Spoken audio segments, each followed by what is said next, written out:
Las cosas que valen la pena se van muy fácilmente.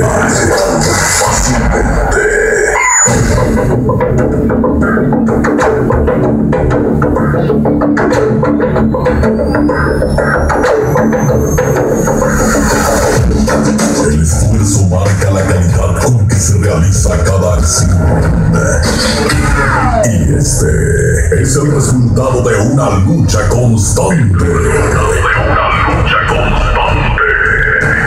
Luchando día a día, tratando de conseguir un lugar en el sofisticado mundo tecnológico.